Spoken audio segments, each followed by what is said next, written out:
Well, John, I don't think either of us are particularly surprised that the Timberwolves won this series, that they beat the Phoenix Suns. I thought we both thought the Wolves were the better team. They had home court advantage. They had more depth. I expected them to wear them down.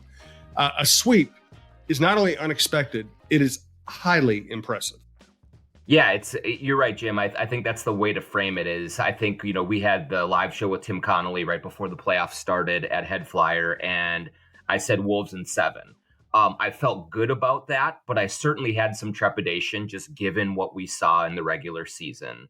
And to see it play out the way that it did, where the Wolves just absolutely took apart the Suns piece by piece and reduced them to flopping whiners, and just frustrated them to no end.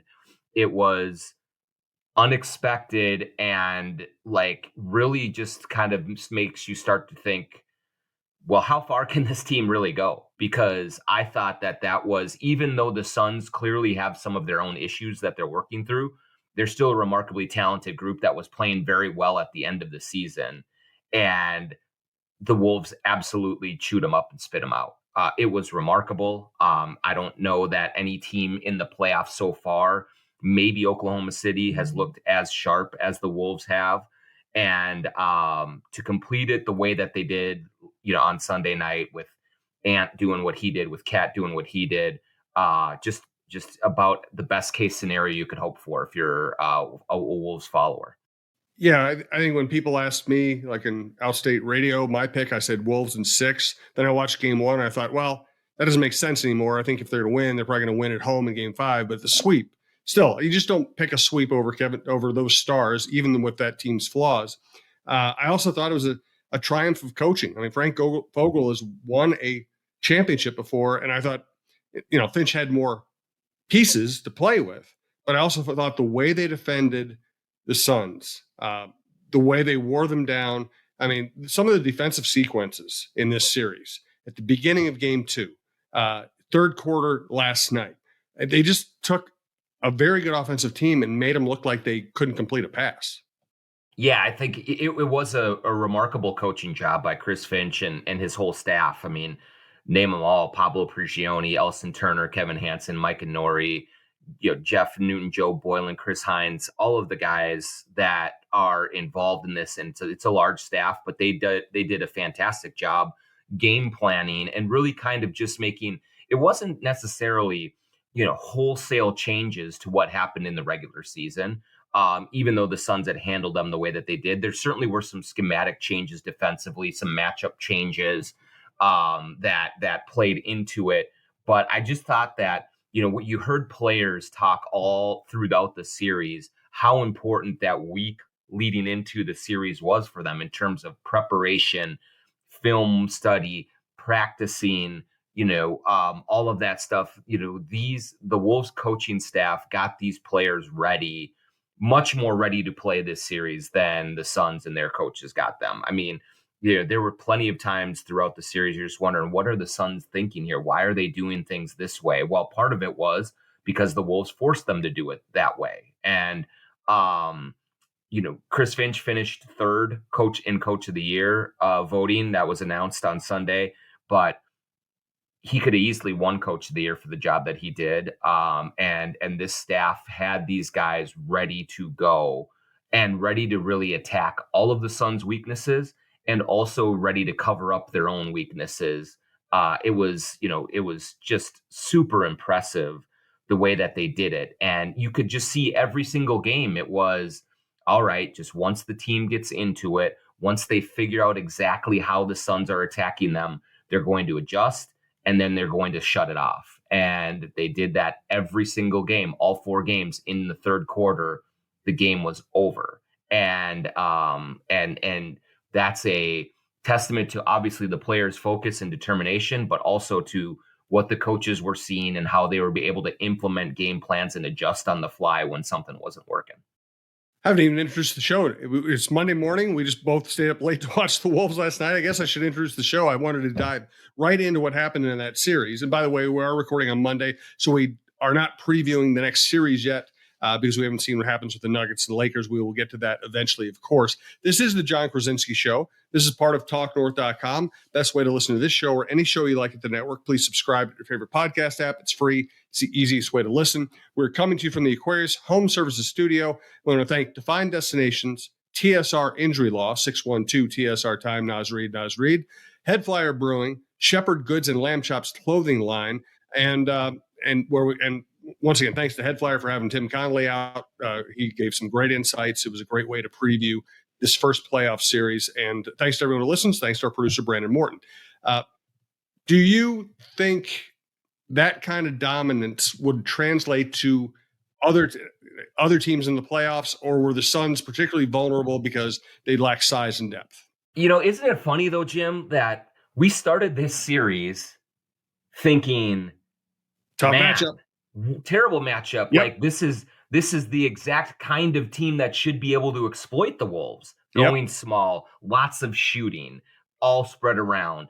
And now it ends with us, with Charles Barkley, with so many others saying, oh, the Suns were just the Wolves were a terrible matchup for the Suns. and I was struck by that because I think it's telling that when you look at how this series played out, that it did turn so dramatically to.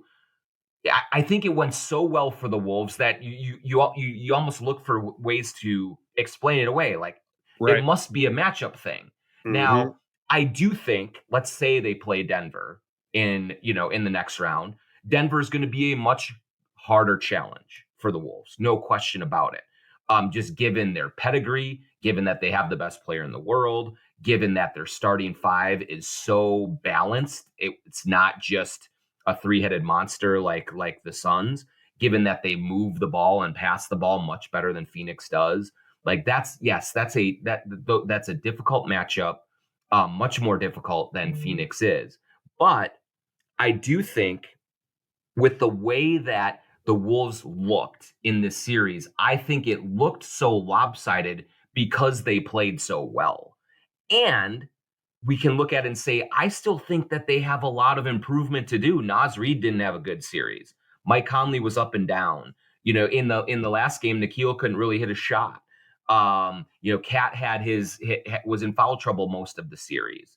So when you try to kind of forecast this is not a case of the Timberwolves coming out of this series thinking they are playing at their absolute highest level, that everything went perfectly for them, and that when they face some adversity, they're going to be in real trouble. I think that the way that they are playing right now, with how balanced they are, with how many different moves they can make, they are a versatile team that can match up when a team is bigger. Both the Lakers and Denver are much bigger, much more rugged than the Suns were. But I think that plays right into the Wolves' hands. They want physicality. They want to really bump and bang and go at you a little bit. So if that's what Denver wants to do, they're ready for it. If that's what the Lakers want to do, they're ready for it. And so I just think they're really prepared to face any kind of lineup they're going to face, and they're going to go into it with a lot of confidence that they can win a series. And I think they should. I think they should go into, it's probably going to be Denver, but I think they can go into that feeling like they can win that series. And I just think when you have Edwards playing like he is right now and the defense rolling like it is, you're going to be in every game. And we're so used to Minnesota teams having significant injuries in or before the playoffs that ends up with this sense of regret that they couldn't take their best shot. Interesting development. Jamal Murray questionable for Monday night with a pulled calf. Calves are very delicate. If Jamal Murray can't play or can't play well or can't play a lot of minutes, that could swing a second round series. It absolutely could. And I mean, it could actually even extend this series with the Lakers longer. And maybe that's not good, or it wears down the Nuggets a little bit more. The Nuggets are one of those teams that do not have a lot of depth behind them. I think that you have seen Peyton Watson and Christian Brown really play well off the bench at times for the Nuggets. But beyond that, there's not a whole lot there. And especially for Jamal Murray, they do not have a replacement for him in the lineup. Reggie Jackson is just okay and is nowhere near the playmaker, their creator, the pick and roll ball handler with Jokic that Jamal Murray is. And so, like you said, if the calf proves to be a little bit more significant and keeps him out for, let's even say, the first game or two, which would be in Denver, man, that's a huge swing for the Wolves. And that gives them a chance to get up on them, or at least get a game on the road early and win home court advantage back in the series. And so everyone's going to be watching that very closely. Those calf injuries can linger. They can bring about more severe injuries if you're not really careful with it. So we will have to see how Jamal Murray responds starting tonight as we're recording this on Monday against the Lakers in game 5, if he plays or not. But that even extends going forward here. And so it's something to watch. The Wolves did get out of the first round relatively unscathed. Ant turned an ankle. I think Nas was a little bit banged up. Kyle Anderson still working through his hip issue. But by and large, they are in good shape health-wise, and they're going to get a full week here, essentially, to mend any of the bumps and bruises. And so this is really working out very much ideally for the Timberwolves right now. You have to apologize. My office, they're doing some work around me. You might hear some annoying sounds. I hope they don't interfere with the podcast too much, but that's what's happening. If you hear it, it's not your device. It is construction going on around me. I apologize. We'll try to get through it the best we can. Okay, I want to talk about Anthony Edwards next. Probably delayed that too long, but there's so many angles here to talk about. First, though, I want to remind you we're coming to you from the Aquarius Home Services Studios, and we want to hear more about Defined Destinations. Sure. Looking to spice up your adventures? Well, you're in luck. Meet Defined Destinations, your local tour company based right here in Minneapolis-St. Paul area with over 25 years of experience crafting unforgettable group tours. At Defined Destinations, they're all about making travel easy and oh so exciting. Their 2024 lineup is jam-packed with epic destinations and experiences that are hard to find on your own. From the sun-kissed shores of Croatia to the pasta paradise of Italy, they've got you covered. Plus, they include airfare, tasty meals, and must-see attractions. It's like a vacation jackpot. You'll also want to stay tuned for a sneak peek at the 2025 trips. Trust us, you don't want to miss it. DefinedDestinations.com, where every journey is an adventure. That's DefinedDestinations.com, your ticket to unforgettable experiences. Thanks to the OGs on this network. TSR Injury Law. They're famous now. They've made themselves famous because they keep winning cases. Now they're buddies with Nas Reed, which is such a cool story in and of itself. As Steve Terry always reminds me, all you really need to know is if you're injured, call 612-TSR-TIME. They'll take care of you, or they'll point you in the right direction. They will not charge you unless they win your case, and they win lots of cases. That's why they can hang out with Nas Reed. 612-TSR-TIME. All right. I probably buried the lead. Anthony Edwards played like a superstar in the second half of a clincher. 40 points total, 31 in the second half, tomahawk dunk, ending all suspense.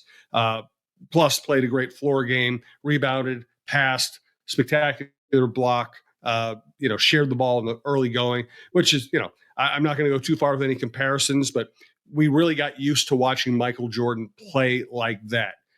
Take the first half to get comfortable, to get his teammates involved, to get the temperature of the game, and then explode when it was necessary. This was a brilliant performance by Edwards. I've really tried hard to resist these Michael Jordan comparisons.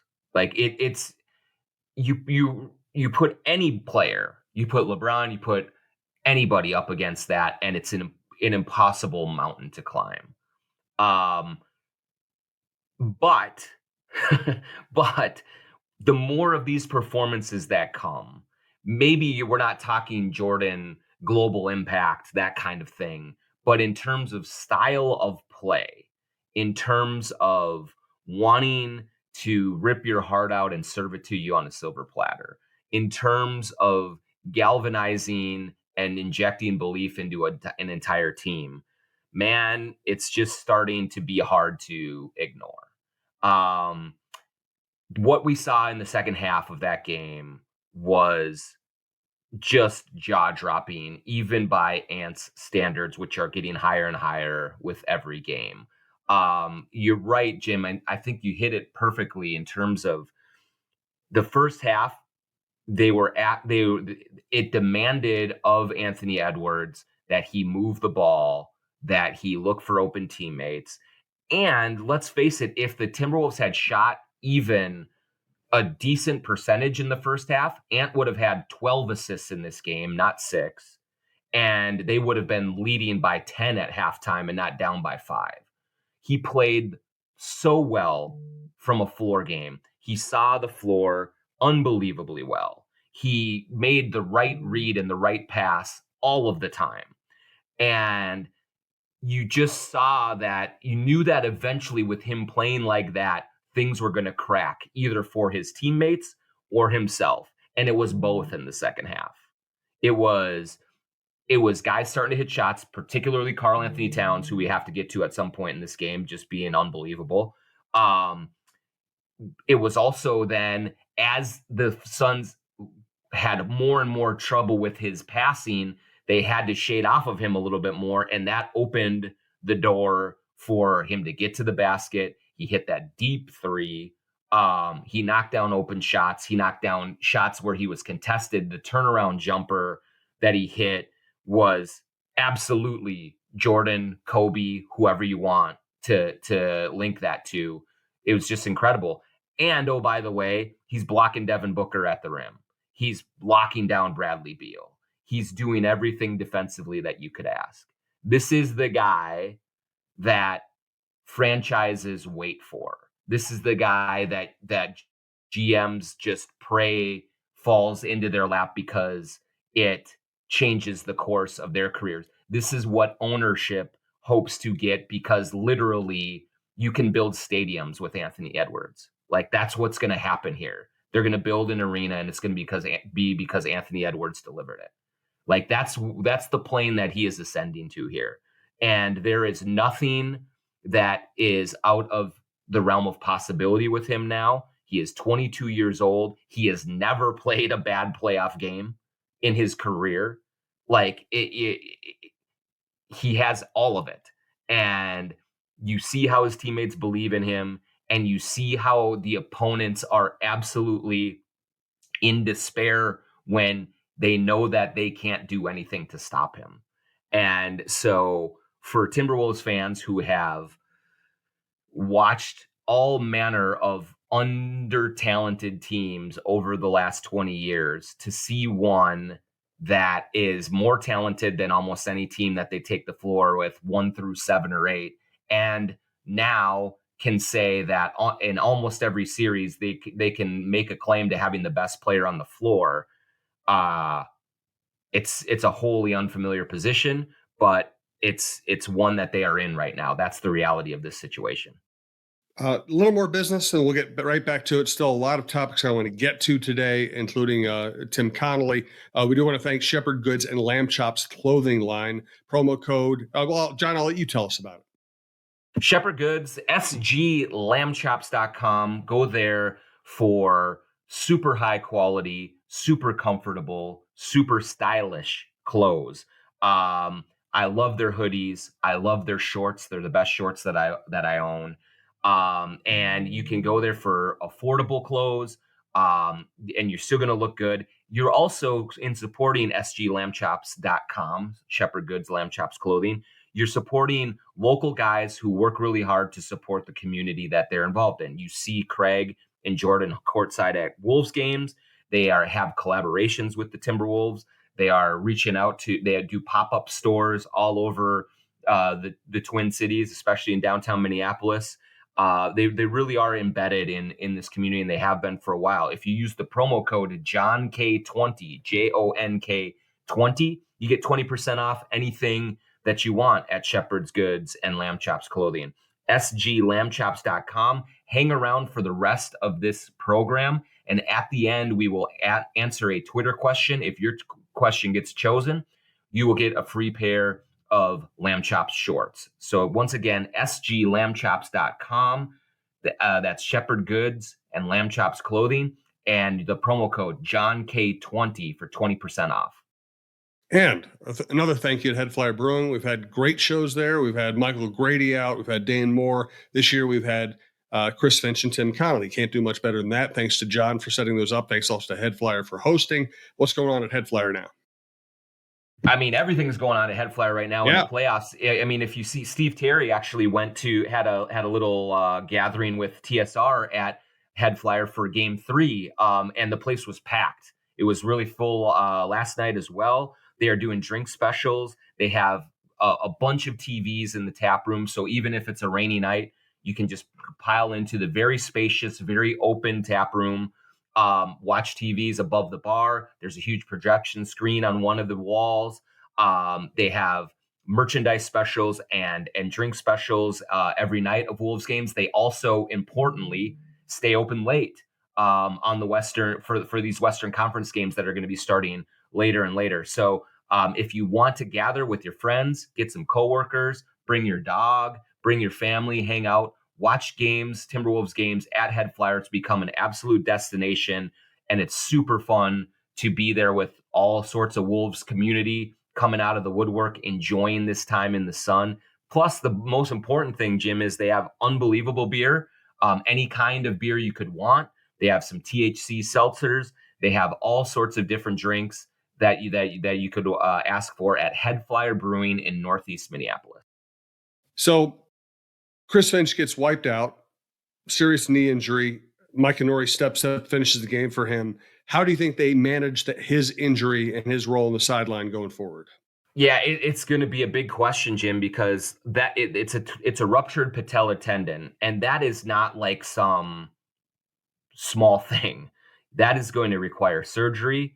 I don't know, like, in terms of the leg being mobilized or immobilized and what that looks like. I don't even know if he could sit on the bench and do something from there, because there might be some safety concerns there. We'll find out more this week as it goes along to see exactly what the situation is going to be like. I do know that Chris Finch, it will take an act of God for him not to be there for Game 1 against either Denver or the Lakers. But this might be the act of God. I mean, it's a very serious injury. He was in a lot of pain after the game. And it's a big bit of adversity that the Wolves have to overcome. If Finch cannot coach for Game 1, if he yet can't be on the sideline, Mike Inori would be the head coach, the acting head coach. He's done it a couple of times now for Chris Finch when needed. He is a very capable guy. He is really, really smart. The players really respect him. And this coaching staff in general is very tight knit and really kind of shares a lot of the responsibilities and things. And so I think they could weather it. Obviously, it would not be ideal because Finch is the face of the coaching staff and is, the players feed off of his energy. But they can make it work. It's just a matter of how long will they have to, or will they have to at all. But Mike Inori will be ready if need be. I'm sure we will be finding out in the coming days what sort of this process looks like and what this recovery looks like for Chris Finch, because it's a really, really bad injury. And I'm sure he's not feeling good right now. To me, even if the next series doesn't go well, who knows how the next players will play out and who they're going to play, whatever else. To me, this regular season and this sweep justify the Gobert trade. And I find it very interesting that Tim Connolly has not spent any time gloating. Yeah, I knew that wouldn't be the case. Like, that's just not in Tim's nature. He just will not be the "I told you so." I guarantee if it comes up, if we had him out at Head Flyer again and we asked him about it, he'd be like, we got lucky. It all just happened to work out, and Finchy did a great job with it, and all that. He would pass that off. That's just the way that it is. But I do think when we've talked with this on this show with Tim Connolly and with Chris Finch at Head Flyer earlier this year, it cannot be understated or overstated. It cannot be overstated how important it was that both Tim Connolly and Chris Finch decided to stick with the Towns Gobert front court, even after it didn't go well last year. There are a lot of GMs, a lot of coaches, a lot of owners that would have said, this ain't working. Get out of it now before it's too late. And let's try and salvage some of the assets that we gave up and recoup some of those and just move forward. They did not. They believed in this when very few other people did, and they stuck with it. And for them to do that and have that discipline and have that faith, it's a big deal. And I know that Tim was at the top of it. He really believed in Rudy Gobert. He really believed that he would be able to be much better in year 2, healthier, more in tune with everything, and produce. And yes, it's been, it's been a huge turnaround. They did give up a lot for him. He has given them a lot in return. And I think one of the things that was discounted again in terms of evaluating this trade, it was, you have mortgaged your future for the present with Rudy Gobert and Karl-Anthony Towns, and you're putting Anthony Edwards in a bad spot by doing it that way when he's only 21 years old and you're doing it. Here's the thing. What they knew, what I said at the time, was that you also already had Jaden McDaniels in the mix. You already have Naz Reid in the mix. Then Nickeil Alexander-Walker blossoms into something. They have a young core already. So they could afford to try and push in for the present because they don't need the draft to draft other really high-level players around Anthony Edwards. They have those guys in place, all 25 and under. And so there's a great mix of veterans and kind of young up-and-comers on this roster. And that allowed them to take that swing. And so now you have the added benefit of Anthony Edwards is playing in these major, meaningful games that are giving him experience going forward that he would not have gotten if Rudy Gobert was not here.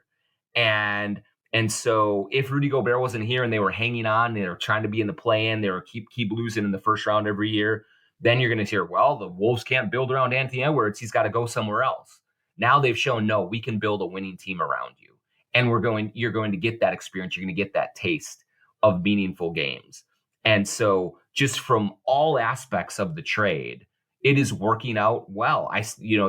It would really help if they got to the Western Conference Finals or the finals, this year or next year. That would only further validate it. But that was a lot of the thinking. It wasn't just, let's go for a championship because, let's win right now. It was, let's develop these young guys and put them in spots to play meaningful games so they have that experience that will pay off down the road as well. Yes, well said. Also, while, the Gobert trade has turned into a win, D'Angelo Russell for Mike Conley and Nickeil Alexander-Walker is one of it's like a Herschel Walker trade without the draft picks. Or without, that's probably the wrong way to put it, because the Herschel Walker trade was a disaster because of the draft picks. It's a reverse. Yeah, it's a reverse Herschel. It's a lopsided. It's if Herschel Walker had turned into Walter Payton and won 3 Super Bowls or something. Yeah, you're right. I mean, it is the reverse Herschel. Now, yeah, I think that there's still more winning to be done here that the Wolves want. But what we have seen so far, the Herschel Walker trade, not only did Herschel flame out for the Vikings, but the Cowboys used a lot of those assets to build a dynasty. The trade assets, some of the players, they did the whole trick where they, didn't worry about those players and those turned into good draft picks. All of that stuff happened.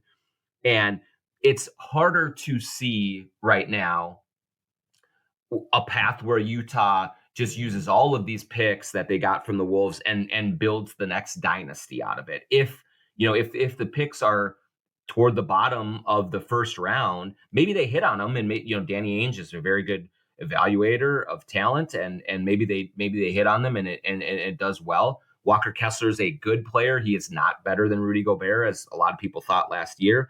Keontae George, who they got, is a good player and will play for them for a while, but they're not building their dynasty on the backs of that trade, I don't think. And more importantly, Rudy is going to be the defensive player of the year. He played phenomenally well in this series on both ends. He was not played off the floor. He played the Suns off the floor. And so all of that is just working in a much more advantageous and favorable manner for the Minnesota team than that Herschel Walker trade did. And so, there still are going to be people who say they paid too much, and maybe they did. I think they probably could have got him for less. But when you look at the effect that Rudy Gobert has had on this team, on this franchise, on Anthony Edwards, I don't think there's a price tag you can put on that. They are going to come back here for game 3 if they play Denver in the second round, and that place is going to be just exploding. And they have got behind Rudy Gobert and they stuck with it. And this is exactly what they had hoped was going to happen. And now it is playing out for them. And if they go to the Western Conference Finals, or they go to if they make it to the finals this year, case closed. It's over and done with. It's a success no matter what happens going forward. But right now, it's already helped them do something they haven't done in 20 years, and they've only done one other time in 35 years. And so that in and of itself is just really compelling and really needed for this franchise. No doubt. We could talk about this all day. We try to keep these podcasts to a bite-size serving. We're going to keep doing podcasts. Obviously, we do them all year round anyway, but we certainly will be doing a lot of podcasts as long as the Timberwolves are rolling through the playoffs here. One more topic for today, and then we'll get to the Twitter question. Karl-Anthony Towns. He had some foul trouble in this series, but when he was on the court, I thought he was highly efficient. He shot the lights out. He played good defense. He played good help defense. Him playing on Durant helped set up the rest of the defenders do what they needed to do. What's your assessment of him? Yeah, I mean, I was happy for Karl-Anthony Towns because he has taken so much criticism over the years, and some of it was very much deserved. He did not play well in a lot of the playoff games prior to this season. There were questions about his ability to kind of put his franchise on his shoulders and make people around him better and win games and not just pile up stats. But what we have seen from him in this series was so overwhelmingly positive, because Towns missed all those games toward the end of the season, comes back a couple games before it, working his way back into shape. You were always wondering, is he going to come back and really try and prove a point? Is he going to, try to justify, his existence and really kind of take things over and bog things down again? And he didn't. He played a very controlled game. Now, he was in foul trouble those first 3 games, and that was a problem. There's no doubt about that. But when he was on the floor, he didn't force things. He wasn't turning the ball over a ton. He was making the right plays. He was playing good defense. He was helping kind of some of the stretches where the offense was not working. He was the one making a couple of shots, getting to the lane, getting to the free throw line to help keep this thing going. And then game 4, I think, was one of the best games he's ever played in a Timberwolves uniform. The rest of the team could not hit a shot in the first half. Everyone was broke. And Karl-Anthony Towns was knocking down threes, was getting to the free throw line. I think he was 7 for 9 to start.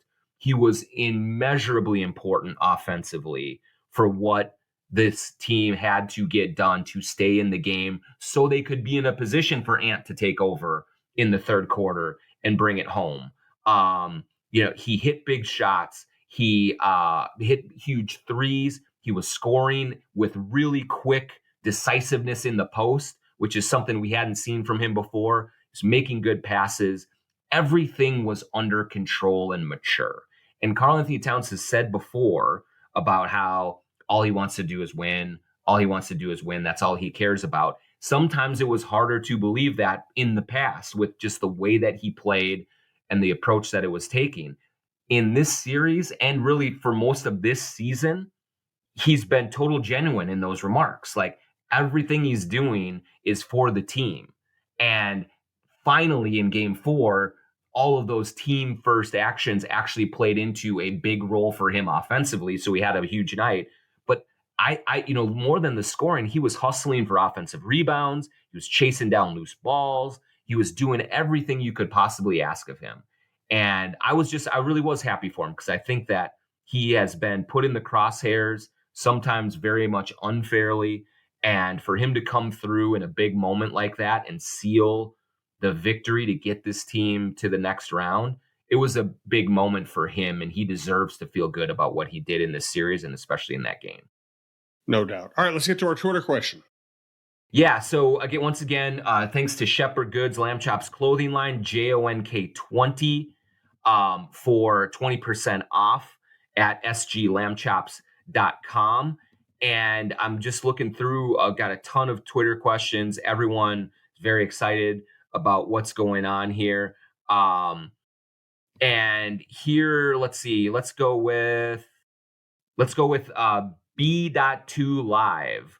If we ultimately do play the Nuggets in the second round, what can we learn from last year and our matchups this year that could help us this series? It's a good question. The one thing that we learned in the Suns series is you can't really take a whole lot from the regular season and expect it to just automatically translate. Now, the Wolves played the Nuggets very tough in the regular season, went 2-2. One of the games they lost on the second night of a back-to-back with some injuries at home, right, and that went right down to the wire. So they feel like they match up well with Denver in a lot of areas. I think, though, that what can they learn? Mostly, I think they're going to be learning and benefiting from the success they had in the first round. In terms of last season against the Nuggets, they did not have Jaden McDaniels. They did not have Naz Reid. Both of those guys got good, hard, significant run in the first round against the Suns. And Jaden McDaniels in particular played really well. And so if they can get the contributions from Jaden McDaniels like they got in the Suns series, they're going to be in great shape, both defensively, but then in particular offensively, with the way that he rebounded, the way that he attacked the rim, he got to the free throw line, he made shots. Like, that's the kind of experience Jaden McDaniels needed after sitting out all of last playoff series against the Nuggets. And so just getting him those reps, really, really important.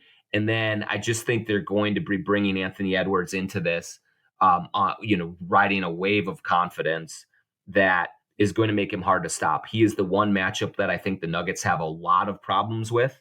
And so if you want to be optimistic about the chances of dethroning the Nuggets, it lies really in Jaden McDaniels and in Anthony Edwards. They're two young guys really coming through in the moment, which is not a stretch at all. You don't have to like hope and pray. You don't have to squint to see it. It's right there in front of you. And so they're going to feel really good about that, those matchups. And so thanks again to you for the Twitter question, and thanks to sglambchops.com, Shepherd Goods, Lamb Chops clothing line, JONK20 for 20% off there.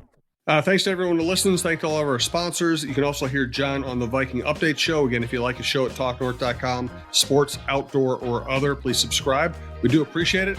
Enjoy the playoffs. We'll talk to you soon.